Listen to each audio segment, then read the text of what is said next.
picks, the same people whom are the establishment first, anti-MAGA people that are still burrowed within the intelligence agencies, within the government, everything else, working in conjunction outside of the government, that they know that their political opinion is no longer popular. So I'm going to grab onto something that's going to try to destroy the very movement that has destroyed everything that we've done politically. And when I say we, I mean them with inside the government. The same people that are participating in the inside and outside movements within the government that have worked with like the on the ground people that were protesting or whatever it may be, and they were strategically leaking things. These are the same people.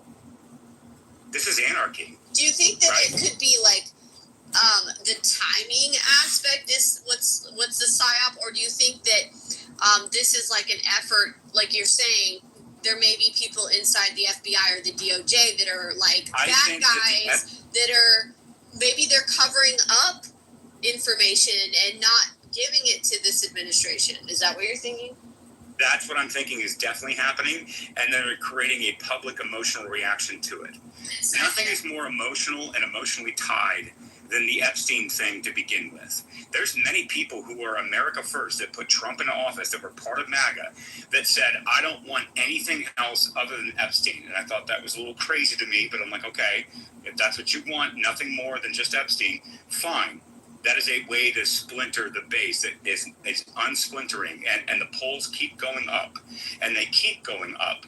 And if you find something that's subversive, like the American Party movement, because Elon on a whim is pissed off, and he's trying to create some kind of third-party movement and using the Indians and the H-1B issue as his, cornerstone of this, it wouldn't surprise me a bit that the same people who are running subterfuge inside the government would not latch on to that movement and then create a ruckus. Again, I would point to, if this was an official memo that was written, it would have transcripts, it would have logs, it would have something existing within DOJ, Pam Bondi, the FBI, somewhere, and it's not located anywhere. Instead, it's been all of a sudden drum up and presented as a memo and then presented to Axios. The same Axios that was basically coming out and saying, oh, well, listen, Alex Thompson and Jake Tapper, look, we missed a lot of the signs. And it wasn't really our fault that we didn't get this in the media. They're releasing the video on the website at the same time, though. It's not just like Axios is the only one that has it.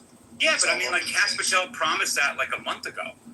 Like, that was promised. But how does it explain, like, when Pam Bondi originally said, like, that there's hours and hours of videos? Agreed. And then all of a sudden, oh, wait, no, never mind. There's been no cohesive, straight, transparent messaging. Agreed.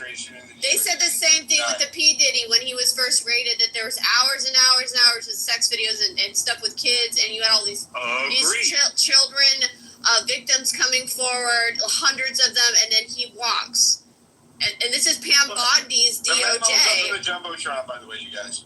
Yeah, exactly. Is James Comey's daughter... Real quick. Trash, if I can, real quick. Guys, look at the memo, though. Read the memo. The memo says that the FBI examined 300 gigabytes of data from the hard drives, physical storage, and digital devices, and a large portion of the material included illegal child sex abuse content and pornography involving victims who were minors and appeared to be. So there is thousands of hours of videos. There's just and thousands of documents and things. They're just not.